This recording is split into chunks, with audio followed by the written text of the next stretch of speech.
she became an international phenomenon, before the over-the-top costumes, the controversial performances,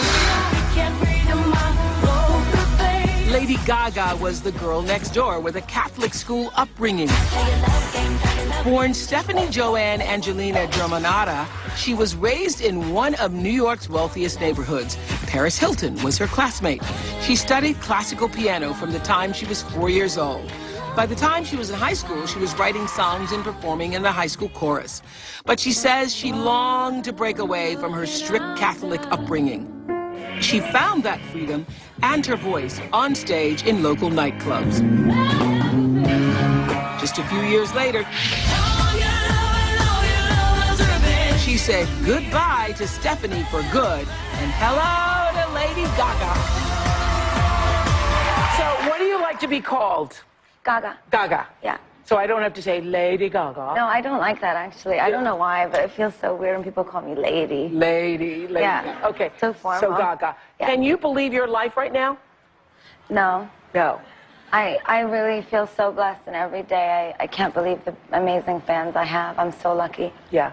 Do you wake up and feel like, obviously, when you were creating this in your own mind, that's fascinating that you and James Cameron, you know, two visual artists, are on in your own separate fields. But when you were creating this, you were doing it in a way that you wanted to express a part of you that needed to be expressed, obviously. I've always been a really creative person and a very visual person, and something that some people don't always know about me is that I put a lot of thought behind all my performances. It's actually funny you bring up James Cameron, because I've been talking about how I wanted to paint myself blue for a performance for the longest time, and everyone's like, no, you can't paint yourself blue, and I've been preparing to do it, and then Avatar came out. And Avatar. I told you! Yes. I know. Great minds think alike. So where does Gaga come from? The Queen song Radio Gaga. It was just a nickname that my friends had for me in New York, and my producer, and it just kind of stuck with me. It was nice having a space for myself where I could feel safe and not feel like such a freak all the time. Let's look at some of your headline-making, outrageous outfits that you designed. Tell us about this one.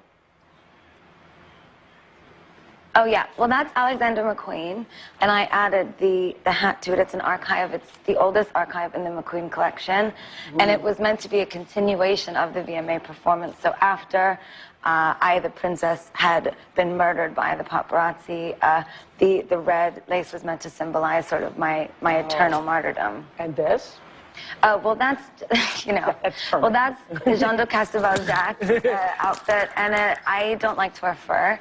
So it was my way of making a comment about fur, because it looks like a bunch of dead Muppets. Like a bunch of dead Muppets. Yeah. Absolutely. Oh, that's the Queen.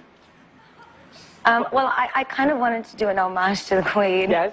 So that was my Queen Elizabeth I outfit, but it's made out of latex, so it's still Gaga. Still Gaga. So do you spend a lot of time thinking about it, or does it just come? The outfits, the creative expression? The inspiration comes naturally, but I put a lot of time and effort into everything I do, and to the point that I do nothing else. I mean, I wake up in the morning and I work creatively all day on all future things that I'm doing. So what's a day like? You're thinking about? I wake up in the morning and I get on my computer and I have files, lists of references, and I have reference boards with all of my materials on them. And I basically call the House of Gaga all day and argue with them about what I want to do while they tell me, you can't do that. And I say, yes, I can bleed to death on domestic television if I want to. So, you know, for me, it's all about, you know, being provocative is not just about getting people's attention. It's about really saying something that affects people in a real way, in a positive way. Right. So all the things that I do in terms of the fame and in terms of the fame monster, it's meant to sort of make it a bit easier to swallow this kind of horrific media world that we live in.